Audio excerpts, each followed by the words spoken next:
This is an interview with Ingrid Lamont, conducted by Collin Capurso on August 19, 2025, on behalf of the Cobblestone Museum. Though not a native of Albion, Ingrid has, over the course of decades, bound her life inseparably to this place and its people. Through her marriage to the late Roger Lamont, she entered into the guardianship of one of Orleans County's oldest agricultural enterprises, a farm first tilled by Josias Lamont in 1815, a span of continuity measured not merely in years, but in the lives and labors of 6 generations. From her earliest days on Densmore Road, first in the venerable home of Willard Densmore, and then later in the Lamont family farmhouse, she has lived in daily communion with the enduring rhythms of rural life, the cycles of planting and harvest, the quiet persistence of winter, and the annual rebirth of the orchards. In 2015, she and Roger marked the farm's bicentennial, honoring its founding and welcoming the community to share in a celebration of 2 centuries of cultivation. The following year, the farm received the rare distinction of being named a New York State bicentennial farm, an acknowledgement not only of its longevity, but of its continued vitality in the modern era. Together, they guided the farm toward innovation and adopted advanced storage methods to meet the demands of changing industry. Ingrid's life has been one of both preservation and progress. Her devotion to local heritage has found expression in ways both grand and intimate, in rescuing a cast iron hitching post from oblivion, in lending her voice and energy to museum initiatives, and in supporting the projects that safeguard the history of Albion and Orleans County. This conversation is, in part, a record of a personal journey, from newcomer to trusted custodian of place, and in part, a meditation of the forces that shape a rural community's character. It is an account of life lived between past and future, between the inheritance of history and the responsibility to carry it forward. In hearing her story, one comes to see that the measure of a life is not merely in the years that one inhabits a place, but in the care, knowledge, and love that one invests within it. Thank you so much for joining us today, Ingrid. Oh, thank you. I wanted to ask first and foremost, can you share a bit about where you grew up and what your early life was like before you came here to Albion? I was born in Brooklyn, and then after the war, my parents moved up to the Finger Lakes area near Watkins Glen. So I grew up there, and I went to Odessa Montour Central School, graduated from there, and then I went to State University of Cortland. And I grew up on a farm. We had a small farm of poultry and sheep. And, so I was accustomed to the country life. Take it not too much changed once you arrived here in that regard.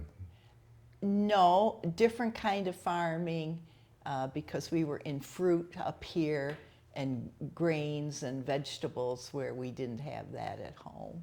Gotcha. And then what ended up first bringing you here to Albion, and what were your first impressions of the town and the surrounding countryside? Well, I was in love. So we got married after I graduated from college, and I moved up here. And impressions, it's a beautiful area. It's a little bit different than where I grew up because it's very flat here, Yes. where at home it's very hilly.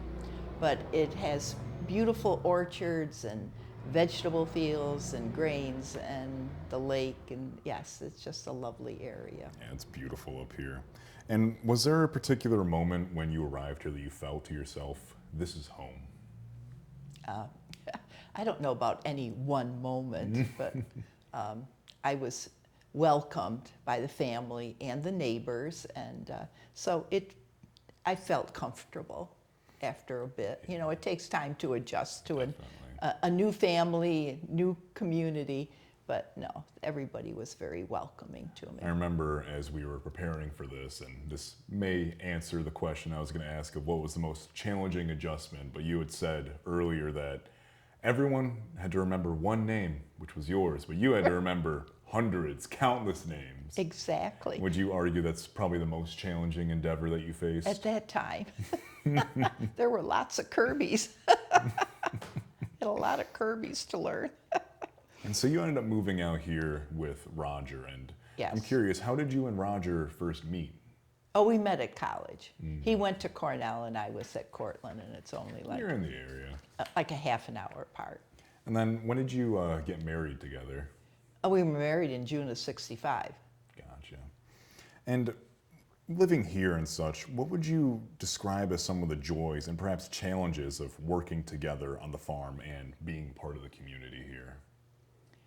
Oh, there's lots of joys, you know, the fun of being with family and then raising your own family. Challenges, there's always challenges on a farm. Yes. So that answers the challenges. Farming is very challenging. What would you argue are some of the hardest or most difficult challenges that you've had to face farming in this area? Well, weather, we depend on the weather so much. And just like this year, it's so dry. Oh, yes. And then that means more work because you irrigate the orchards, you irrigate the land crops, and that's a lot of hard work. Luckily, we have water in the area to do it, but there's many challenges with that. And then you don't know if there's going to be hail, and you can lose your crop in 2 minutes. And it wasn't until I moved out into the country area. I used to be in, I guess we'll call it the suburb, the town of Holly. Yeah. And it wasn't until I came out here that I heard my first weather cannon. And I Yeah. thought to myself, what is that banging? And little did I know it's to try and disrupt the hail. Yes, yes. And then how would you describe Roger's personality to someone who had never met him? Oh, Roger was a kind person. He had a wonderful sense of humor, humble, willing to help others. You know, he was patient. He would listen to other sides of a story. Yeah, he was a pretty good guy. And looking back on his life and all of his accomplishments as a farmer, beginning a family, and your marriage to you, what do you think Roger was most proud of in his life? And it's okay if you say you. Oh, I don't like that. I wouldn't say that. I would say probably his family, the heritage, his farm, the heritage of the farm. Yes, he loved the land. Yeah. Oh, yes. And you had mentioned living in the kind of Finger Lakes area, that you've been Yes. exposed to farming throughout your life. And Yes. how do you think that upbringing prepared you for life farming here in Orleans County specifically? Well, living on a farm is completely different from living in town or in a city. Oh, yes. And we had a small farm, but I helped my dad. And I worked hard on it. I really worked with him, and you really helped on the farm. So it's a lot of hard work, and work doesn't kill you. What were some of the jobs that you have done, either when you were a young girl or throughout your life on the Lamont farm? Oh, on the farm? Well, I guess I supported Roger and did things like that. I taught school, so I had my own vocation. After the children were in school, I went back to teach at Albion. As a girl, you mentioned you helped your father a little bit. What were some of the day-to-day jobs that he perhaps recruited you into doing? Oh, well, I fed the pullets in the summertime. They were outside, feeding them, watering them. We had sheep. I helped Dad when they had birthing. Ooh. Dad cut the tails off. I had to hold the lambs, castration. I can remember when I was real young, driving the tractor. Ooh. While I'm talking young. My brother would be on the wagon, and my dad would put the bales onto the wagon, and my brother would stack them, and I was driving the tractor, and I barely could reach the pedals. I mean, I was young, but I did okay.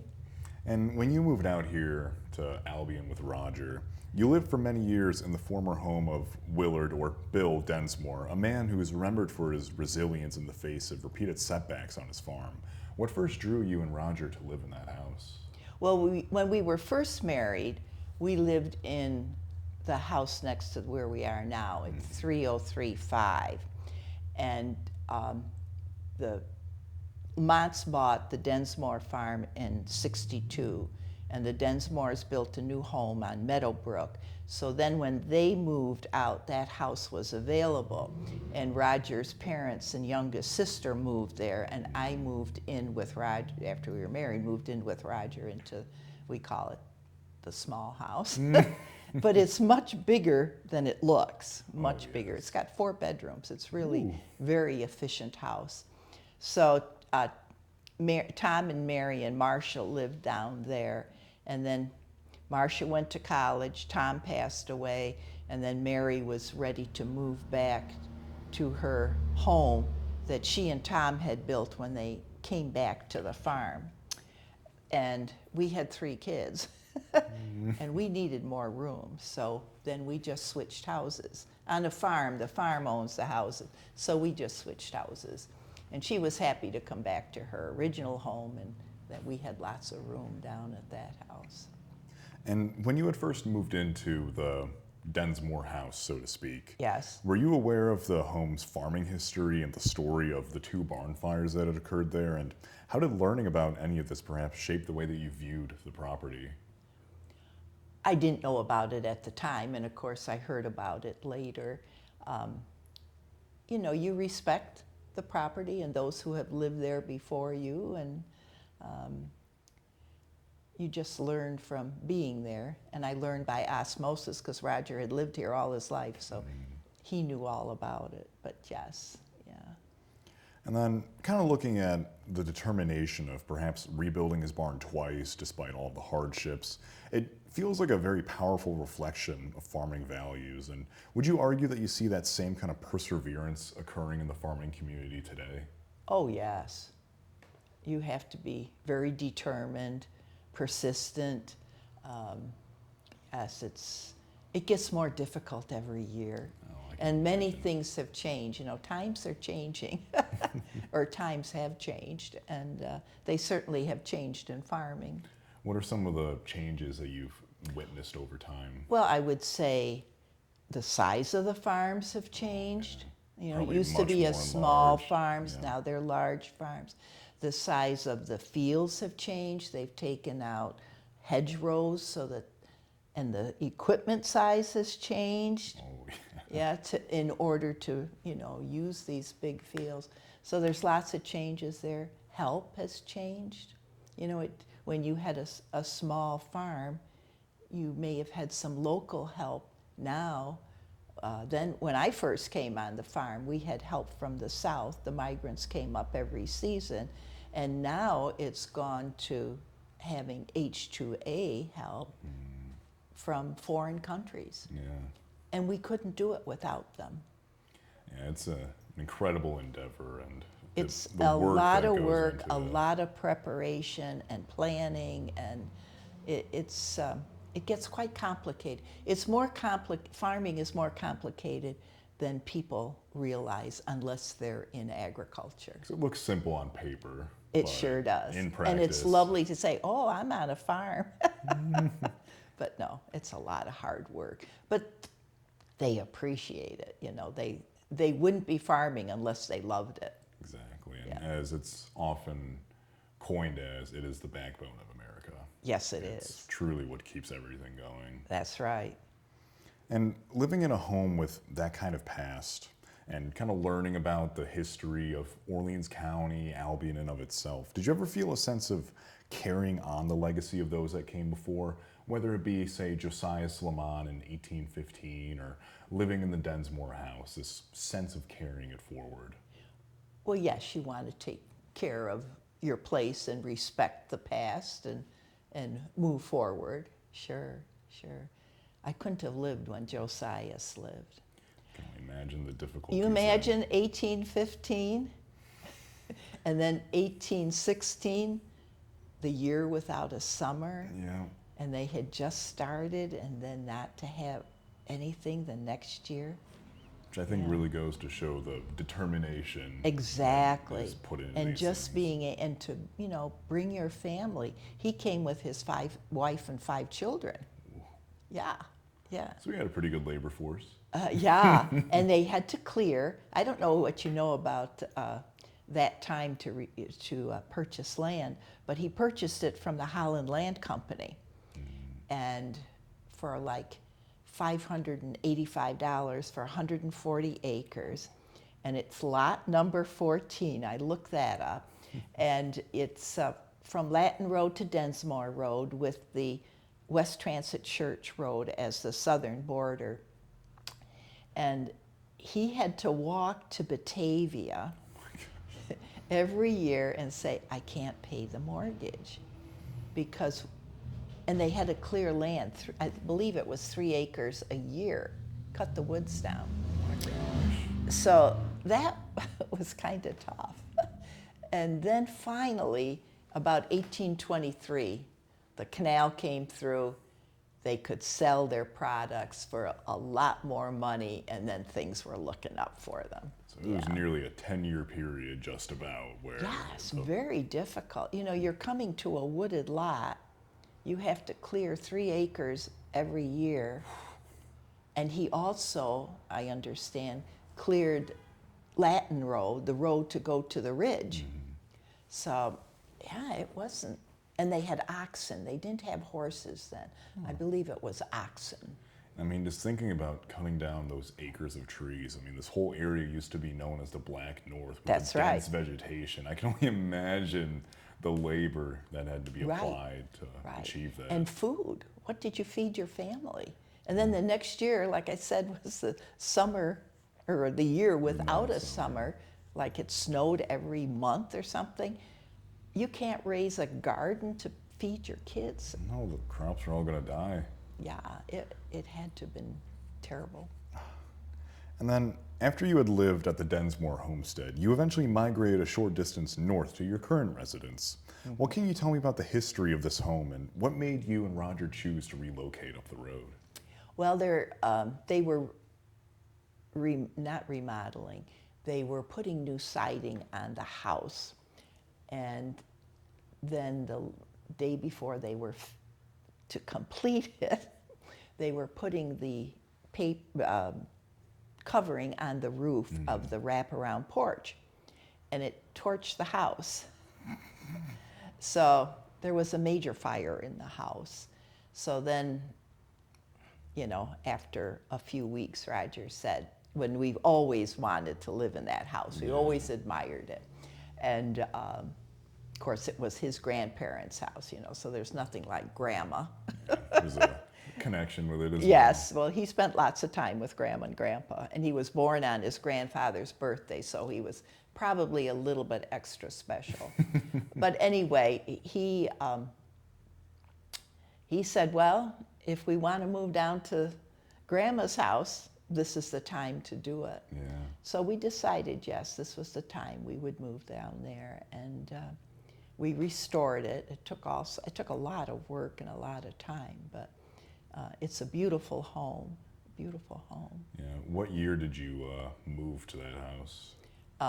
In January of '72. Okay, so you were at the homestead for about 10 years or so, just about? Not even. Now?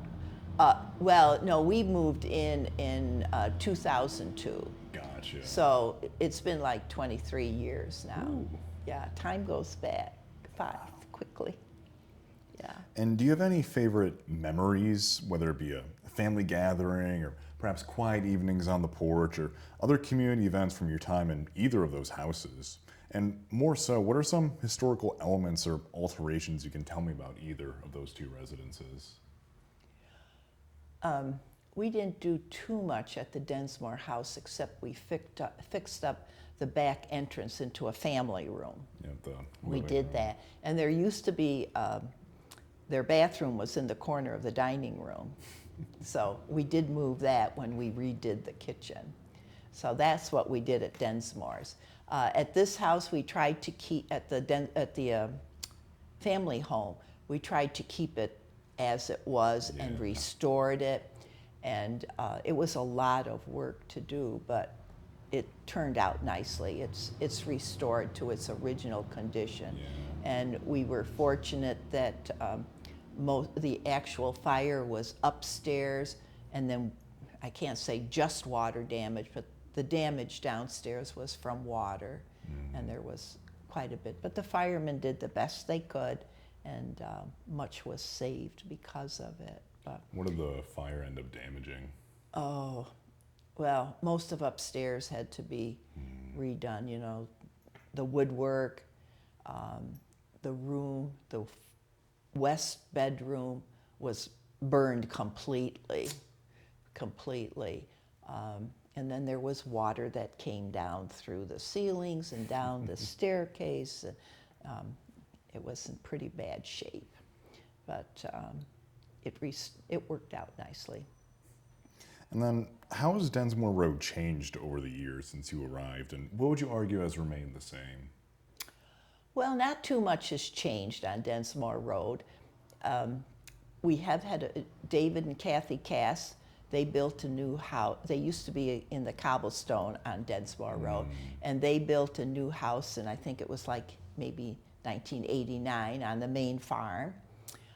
Edna and Bruce Kirby, they moved into their home next to Janet and Francis Kirby's home, and that was in mid-90s. And then Dr. Park, across the bridge, that's still Densmore Road, he built by the quarry. He built a new home by the quarry. And I would say that was probably mid-60s. It was in the 60s, yeah. So outside of that, the homes have stayed the same. We had built a labor camp on our farm, and Cass also have a labor camp on their farm. Gotcha. So Cass moved from the Cobblestone house and built that new one on the corner of Transit Church? Yes, Gotcha. David and Kathy did. And then the house that's directly next to the bridge, that was the other family? Dr. Park? Yes. Yes, on the south side, And And it then- faced the quarry. It was a new modern house. Yeah. It was lovely. And then that yellow house, that is Kirby, or was that? The yellow house. The one that's parallel to mine, basically on the corner of Zigzag. Oh, yes, that was the Kaminsky house. Gotcha. That was the house that went with the Densmore farm. Oh, okay. And Chris Watt lives there. Chris and Karen Watt live there now. Gotcha. I knew it was farm adjacent. Yes, that was part of the Densmore farm at one time. I did not know that. That's very nice. I believe so. And then, living in a place with so much history, do you ever feel like you're part of a continuing story, perhaps, especially with such an incredible lineage with the Lamont family? Well, there's a long lineage, over 200 years, which is, we're the second oldest farm in the county. Brown's is the oldest. They're 1804, and we were 1815. So, yeah, it's, we loved living in the house. I pinch myself that we're in that house, because I never dreamed I would live in such a beautiful house. It's gorgeous. It is. It's lovely. And so the Lamont family farm has been in your husband Roger's family for more than 2 centuries, stretching back to 1815. What has it felt like to become part of such an important and incredible legacy? Well, it's an honor. You know, it's fun. It's Roger's grandmother was heavy into genealogy, and Roger also was into genealogy, and our children, he taught our children, so they know their heritage. And then I got into genealogy, so I did my family also. So yeah, it's an honor to be there. It's probably coming to an end. Yeah, I'm the last Lamont in Orleans County. There's plenty of Lamonts, but not in Orleans County, and times are changing, and that's part of it. So we have no hard feelings towards the children because they're not now. Didn't want to carry on the farming legacy. No, they had opportunity, but that was their choice, and we accepted it. We didn't, you know, there's changes, and you just adjust to the changes. Everyone has agency over their own life, and they get to choose That's how right. they like to. And there's so many opportunities now. Yeah. All the kids worked on the farm, so it wasn't that they had. They understood. Yes, and maybe that was part of their decision. They know it's long hours, early hours, late hours, yeah. I'll hear a tractor drive by my house at 4 or 5 in the morning sometimes. That's and think, right. oh my gosh, you guys are going at it crack of dawn. You got to spray when it's not windy. Oh, yes. And when you had first joined the farm, what surprised you most about the work and the life that came with it, especially here in Orleans County? Well, I knew farming was a lot of work, so that was not a surprise to me. Like you say, the 4 o'clock spray rigs, yes, or moving the bees at 4 o'clock, or sometimes, and when it was irrigation, Roger would get up early and you would, that time you move the irrigation, the pipes. Now they have big reels, Yeah. which makes it much easier. But yeah, it's you go with whatever needs to be done, and you just do it because it's your livelihood. Yeah. And then, with farming both being a rewarding and challenging endeavor, what would you argue was probably the toughest season that you perhaps endured, and what moments ended up bringing the most pride in a almost contradictory sense? Well, in '99, there's many tough times, but I'm thinking of 1999. It was Labor Day weekend. Start picking apples in the morning. And then this big storm came through. It wasn't a tornado. They said it was a microburst. And it took trees younger trees out of the ground. It tipped them over. Some of them broke. And the crop was on the ground. There was no picking tomorrow morning. So that was kind of tough. Yeah. You know, you'd worked all summer, prepared for the crop. It just flies away. In just a couple minutes, it was gone. So that's kind of hard to take. Essentially a miniature tornado, so to speak.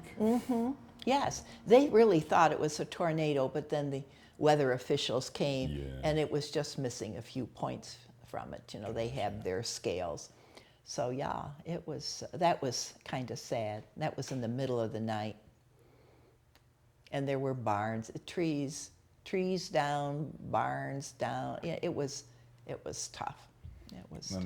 What do you think were some of the most rewarding, and almost contrast to that, most rewarding In things? farming? Yeah. Well, I would say being able to keep the farm going for 200 years, that certainly is a feather in the family cap. We had a wonderful celebration in 2015, and we had neighbors and friends and relatives, and all the relatives were there. Family was there, except for Roger's niece and her 2 children, because their grandma on the other side of the family had passed away, so they were in the Midwest, so they weren't there.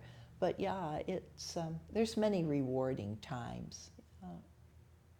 I'm sure the community, in a sense, is probably the most rewarding, or giving back, I suppose. Yes, the family has given a lot to the community, and they're quite humble about it.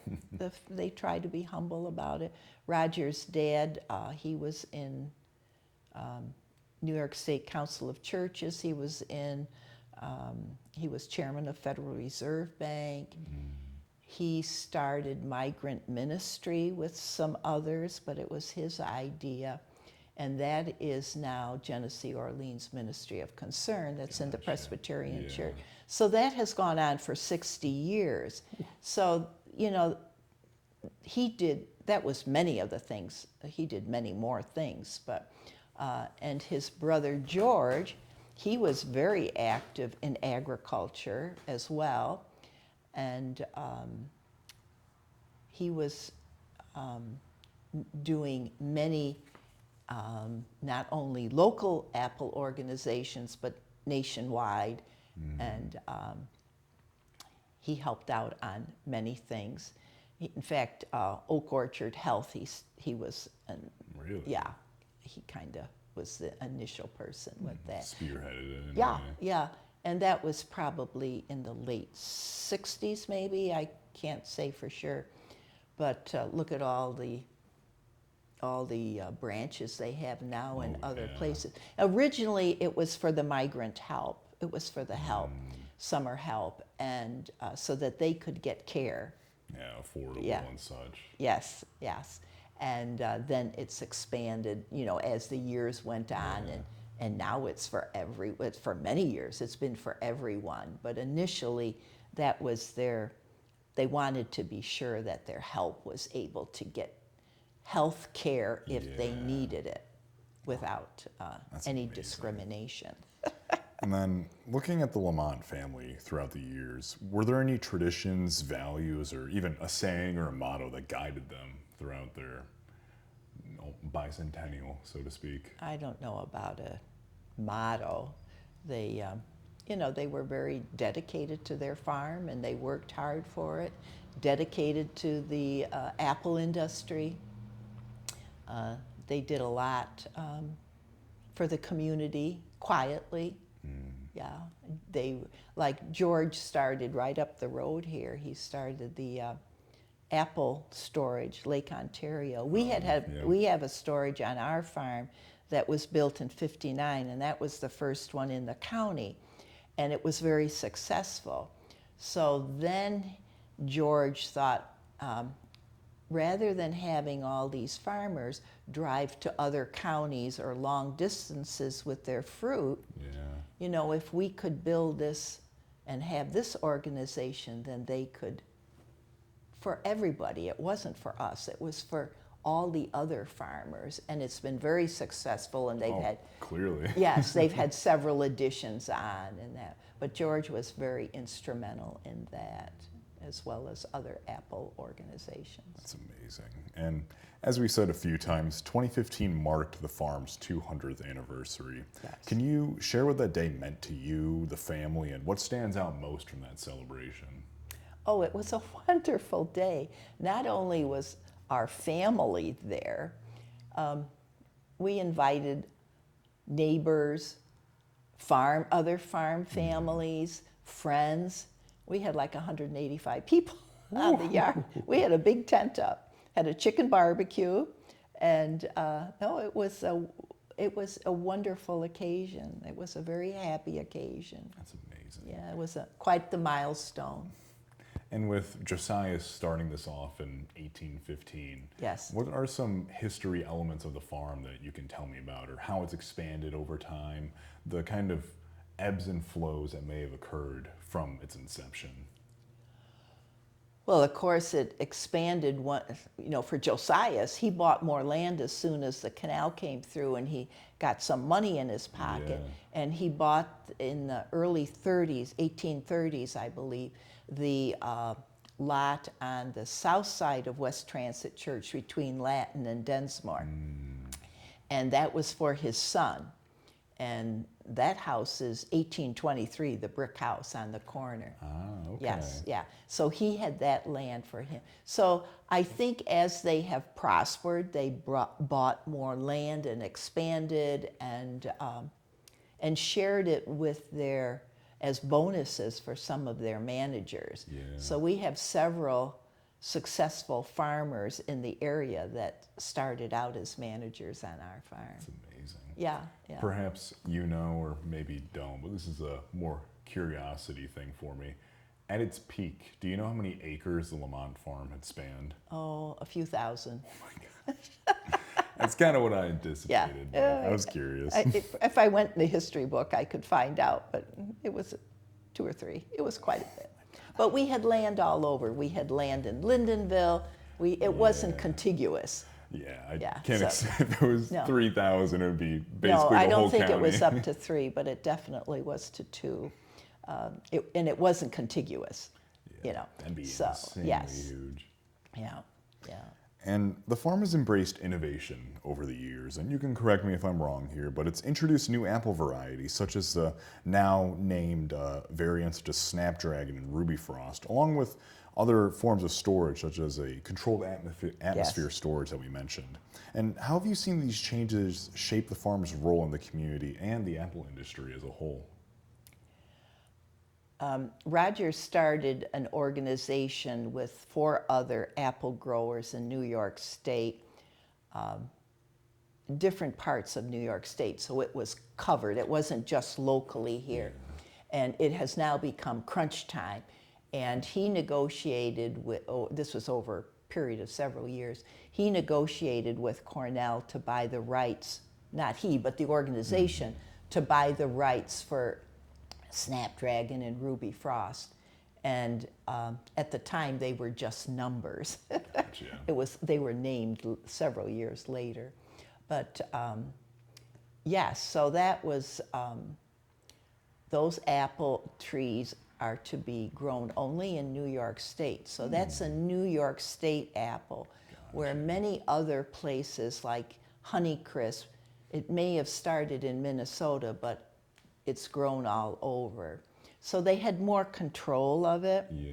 And it was developed by Dr. Susan Brown in Geneva Experiment Station, Cornell's experiment station. And so they were, Cornell was willing to let the group, I can't say have it, because Roger said we have no money to buy the rights, but he made negotiated with them where Dr. Brown gets a certain percentage and Geneva Experiment Station for apple research gets a percentage of the apples that are sold. And of course the research at Geneva Experiment Station, they were thrilled because Cornell was cutting their budget, and so this gave them some guaranteed money. And so that was very successful on that. And it started out with 144 growers, and it included small growers. It was giving the small farmer a chance to do something bigger rather than just having big farmers being able to produce the fruit. So the smaller farmer was very interested and appreciative of it. Oh, for sure. Yeah. So. And then, has the Lamont farm primarily been apples throughout its years? Oh no, they've had many crops. When I first came, they had probably 100 acres of tomatoes. Ooh. Which I know that used to be a big thing, the Hunts factory. Sure, Hunts was here. But then California, they couldn't compete with California. And harvesting is difficult, all hand-picked, you know. Yeah. You don't want to go through once and lose your whole crop with tomatoes. So they didn't do that too many years after I was here. They used to raise cabbage. They had green beans. I call them string beans and yellow beans. Crops, wheat, corn, field corn. I don't think we ever grew sweet corn that I'm aware of. And back when Roger was a youngster, they had feeder lambs. They would get the feeder lambs. They would come by rail to Densmore Road. And he was so excited because his grandfather Roger went to school on the corner of Densmore, at Densmore and West Transit Church till he was through second grade, and then they centralized. Well, he loved it. Grandpa came to get me out of school, and I had to help with the sheep, the lambs. And so they would raise the lambs till springtime and ship them to New York for Easter. That's amazing. Yeah. So they did that. And of course, apples all the time. They had pears. We still have sweet cherries. Peaches. They had a lot of peaches at one time, and Grandma Bell, she sold peaches at the end of, in our driveway at the end of the sidewalk there, and they would come from all over because peaches can only be grown in a certain area because of the climate. So yeah, that was, so there's been many changes, yeah. And you mentioned, out of curiosity, the schoolhouse on that corner right there. Yeah. Do you know any of the history regarding that schoolhouse, perhaps? No, you'd have to ask Cast about that. All I know is Roger went there and he loved it. And he Especially when he got to go out and help. and he could go home for lunch. I wish. You know, Grandma made lemon pie. I could never make a lemon pie like Grandma's. I tried, but I could never make it like Grandma.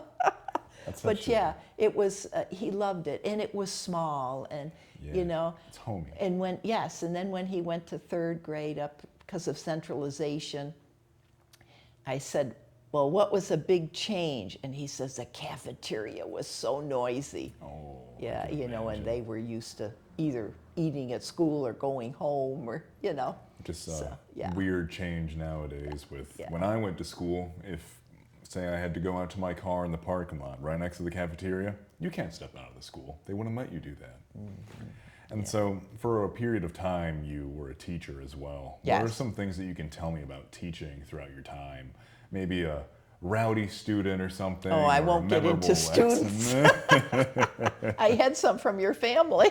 They were good Ooh, students. I can only imagine I who had they Marcia. I had Marcia. She was a wonderful were. Probably the student. rowdiest. No, I'm kidding. no, not at all. Teaching is very challenging, but it's also very rewarding. We have a good school system in Albion.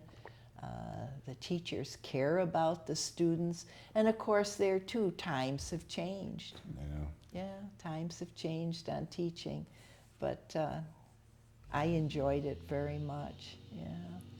And kind of looking at the innovation in agriculture changing over the years, how have you balanced the preservation of tradition with embracing more modern farming methods?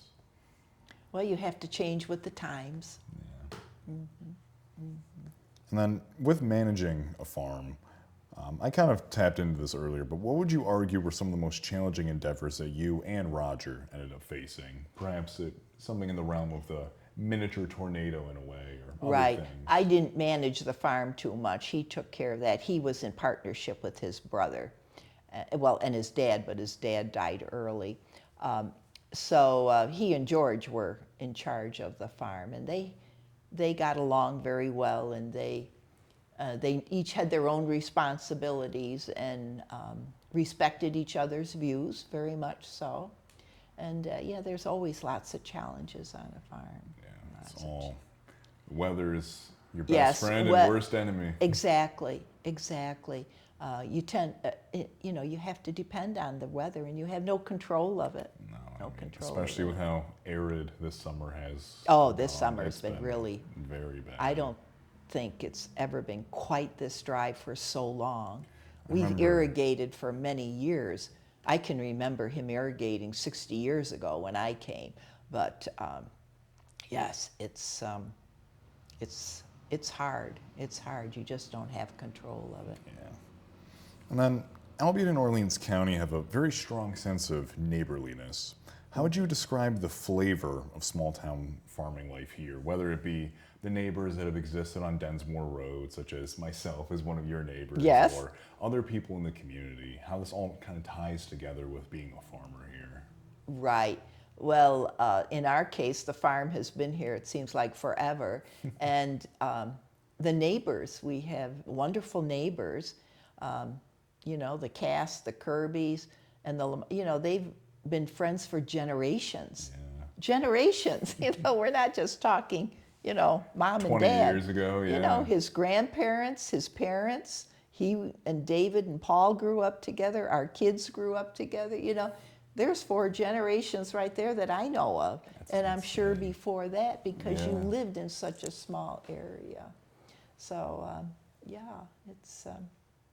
it has been, they've been very fortunate. Yeah. Very fortunate to have such nice neighbors. And everybody's willing to help each other Always. and do things if they need. And Would you argue that in some ways it's changed over time? In some ways that Oh, people of have become course. more secluded, I suppose? Secluded. Oh, I don't know about secluded. Probably there's maybe not quite as much socialization as there Yeah. used to be.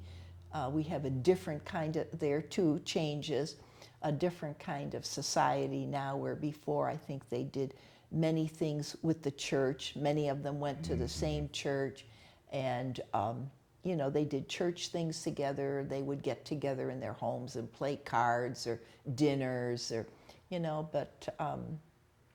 yeah. So in that respect, probably things have changed. Gotcha. Yeah. And then You and Roger have been part of many local projects, such as rescuing a cast iron hitching post and supporting various museum initiatives. What has driven that passion for preserving the past, do you The think? appreciation of history. Definitely. He loved history. Yeah, yeah. And what are some of the contributions you've made towards the Cobblestone Museum, for example, that are echoed or revealed today in some ways?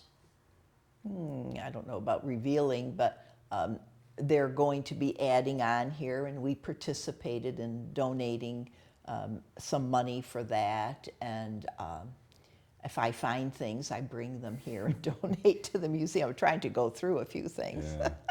you know, if they can use it. But it's an important aspect of our community and our history, and It deserves to be preserved. yes, exactly. It deserves the preservation of it, and we have such a wonderful group working with it now. Yeah. That's great. It's really great. I think I had heard you say prior to the interview that this room that we are in was on behalf of you and Roger. Well, you can skip that. We'll be humble about that. And can you recall a time when the community really came together, whether it be for a celebration such as your bicentennial or a cause or during a challenge that you may have been facing where just people came together? Oh, yes. I would say probably about 2010 maybe, Roger was asked, there was a committee that called him and said, would you be on our committee to raise funds for a new library? And he said yes. So he was very active in that. I did some, but not as much as he did. So Roger and Dick Remley were co-chairmen of fundraising. And they had lots of community people. We would meet together, you know, as a committee, and there was always somebody else that wanted to help raise the money or to do it. So it was a very good community activity for everyone in the community. You know, it wasn't just for people interested in history or for senior citizens. The library is for absolutely everyone. And I go there frequently. No, we both do. You know, it's from little tots to senior citizens, and they deliver books to shut-ins who can't get there, you know, so they still, and the other library was difficult for people to get to. Yeah. Steps, heavy door, and yeah. lack of space. Yeah, it was So, very right. miniature. So this new library, it was a big endeavor, but it ended up being a gem in Albion. Oh, It's yes. just a jewel. It's Now- just wonderful. So that was a terrific endeavor that so many people participated in. And it's a Yeah. beautiful thing. The Yes. fruits of their labor are Yeah, ever present yes, today. it is. And It is. in some ways, I would argue that other than farms, a library is the backbone of a town. Of course, That's how I you tend have view to it. have the information. Yeah. And now they have computers, or they put, you know, initially they even had computers in there because so many people in this rural area Yeah. didn't have computers or computer services. Some people don't even have Wi-Fi around here. Well, I thought they were working on that. But yeah, so it was, that was certainly a community endeavor. Yeah. So it's beautiful. And you spent much of your life involved in community history. What do you think makes this region in particular, its heritage, worth preserving? Well, the beauty of it, the historical part of it. We have so much wonderful history here. You know, we've got a beautiful cemetery, 1843, and we've got the Medina Sandstone Tower. Yeah. It's a beautiful And place. I think it was your great-grandma that, Donna Donna Rodden, Rodden, yeah. that raised money to repoint it and have it refurbished Yeah, for 76. And so yeah, that was a great restoration. And now they're raising funds to restore the chapel, yeah. which needs to be done too. I got to go inside of it for the first time at the Mount Albion Cemetery tour. And Yes. It's definitely in dire need of it. And that was also the first time I got to see her name on the stained glass the right way and not backwards from the outside. Yes, right.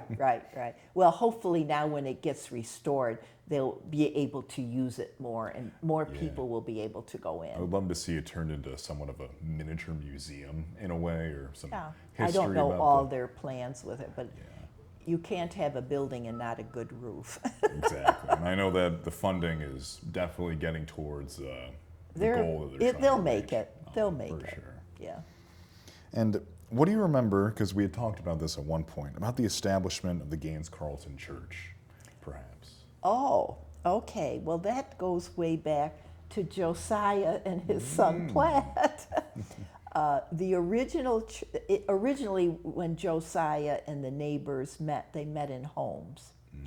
And then in I believe it was 49, Platt Lamont sold a plot for them to build a church. They wanted to build a church. And that's on West Transit Church Road. And there is a house there. Major Tyler's house is there. And they seem to think, they don't know exactly, or I haven't heard, about across the street there. So they had a church there. And then in 1865, they moved it down to the ridge because there was a little, I think, hamlet down there on the corner of Densmore, Kent Road, and the Ridge Road. And the church still stands today. You can still see the tower. And so in the late 60s, the church, there was Kent Church, East Gaines Church, and the Bridges churches. They formed a parish, and they shared a minister. Well, I think this had been before then. But anyway, they decided to build a new church. And they raised funds for it, and they built on Ridge Road at the end of Brown Road on what was the Murray property.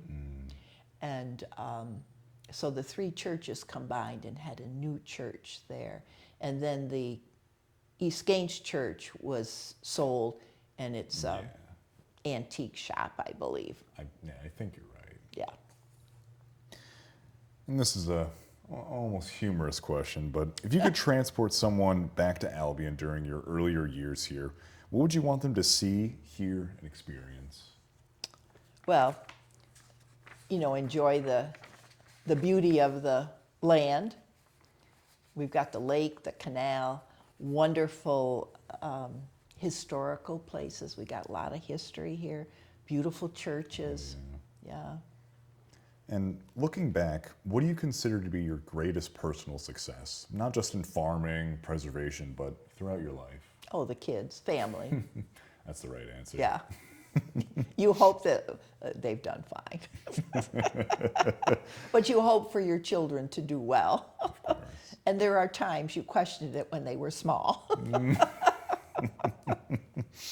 And what do you hope that future generations of your family, and here of Albion or Orleans County as a whole, will remember about you and Roger and the Lamont family heritage? Oh, well, not me. They probably won't remember people so much as hopefully they will remember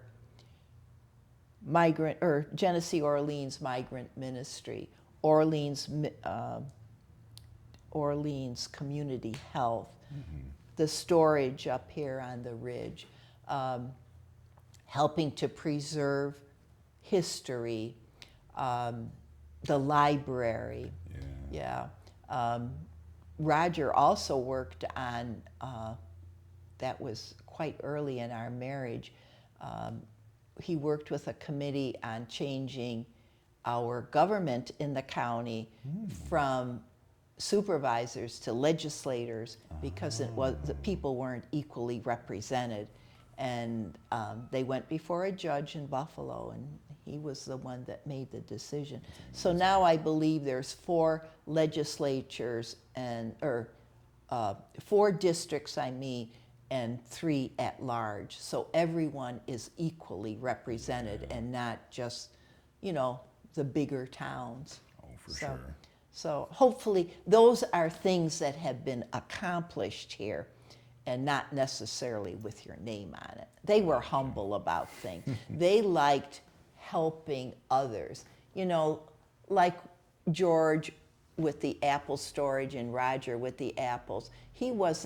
They were not doing it for their own personal benefit.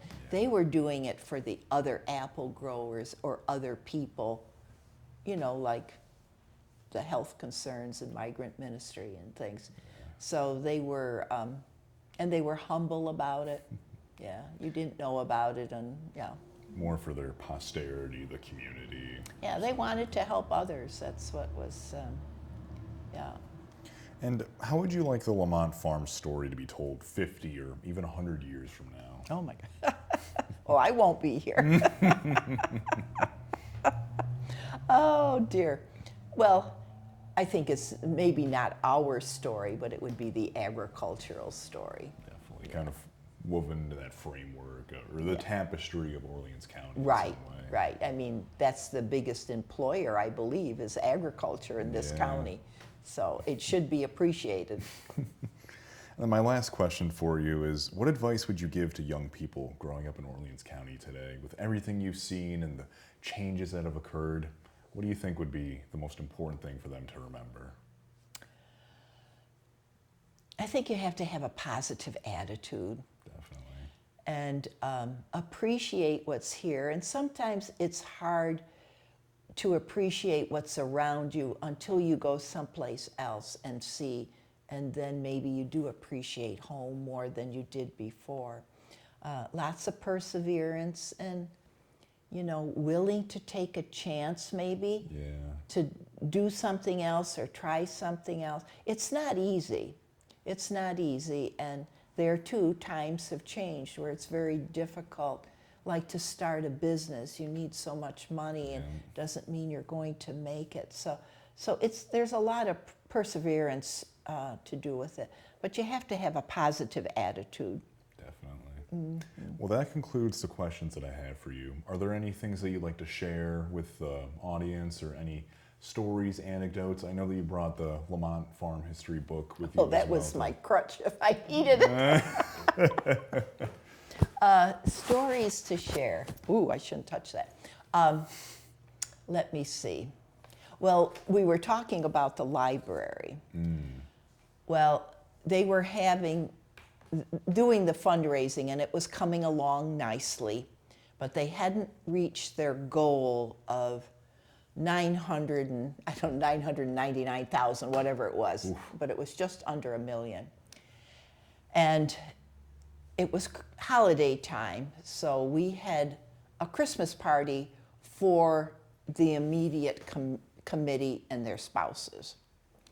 So Roger had just received from John Sawyer his pledge of $200,000. And Mike McFarland had received, he had initially had a pledge from the Hoygs, Maurice and Courtney Hoyg, and then he received another pledge for him for $250,000. So we went way over. We were over $1 million then. Yeah. Oh, that was a happy evening. It was wonderful. And the Hoygs have been very, very generous, very generous. We had a mortgage, we had the initial $1 million plus, and then they had a mortgage, and I think it was like a 35-year mortgage. Wow. And we paid it off in 10 years thanks to the Hoygs, because they would send a nice check occasionally, maybe every other year, and they've given up to $1 million for that library. So the library had no mortgage after 10 years. They paid for that gem in 10 years, thanks to the Hoyg and many other people. I don't say that, but they were the largest contributors. Oh, yeah. And they don't live here any longer. No. They're in Maryland, and look at how he appreciated his past, and he comes back every year. He comes back every year. He was at the museum about a week or so. Oh, was he? Yeah. I missed him this year. I saw him last missed him year. too. I would have loved to have seen him. But, you know, it's people like that really, really help the community. Definitely. So you never know what someone like you, what you'll do in 30 years. Yeah. Yeah. It may not be a huge monetary contribution. Well, that's but not it'll the be- only it'll be- kind of it'll- contribution. It'll be something. Yeah, that's not the only kind of contribution. I like The to other think. contributions are worth it. It's just that Maurice and Courtney were out of state, and that's something that they could do to help, you know, from his past. So otherwise, we'd still be paying off the mortgage and interest galore, you know. But so it was, and he always sent it with, he didn't want any kind of publicity about it. Put it towards the mortgage. Yeah. Yeah, he was very specific. Kept it very. Yeah, put it toward, yeah, he was very, you know, you knew about it, but he didn't want it blown up on the hub Or every huge time. recognition and such like that. He too, very humble, very humble. So, yeah, that was wonderful. So that was a really fun evening celebrating that. Yeah, and of course we've had lots of fun times Oh, for with the sure. kids and the family, and our children are all out of state, so I miss, and grandchildren, so I miss that. But when they come home, it's great to hear the fun and laughter and chatter in the house. It just, Oh, I can only imagine. it just That's wakes up the house. a whole new atmosphere Yeah, to it. yeah, a it's beautiful terrific. thing. It's terrific, and they know their heritage. Yeah. Well, is there anything else that you'd like to share? No, I think I've done enough. That's all good. Thank you so much for coming by today, Ingrid. We appreciate it more than you could possibly Well, know. thank you. I'm the newcomer, so The newcomer that's been here for over 60 years. 60 years, not over, 60. This was the 60th year.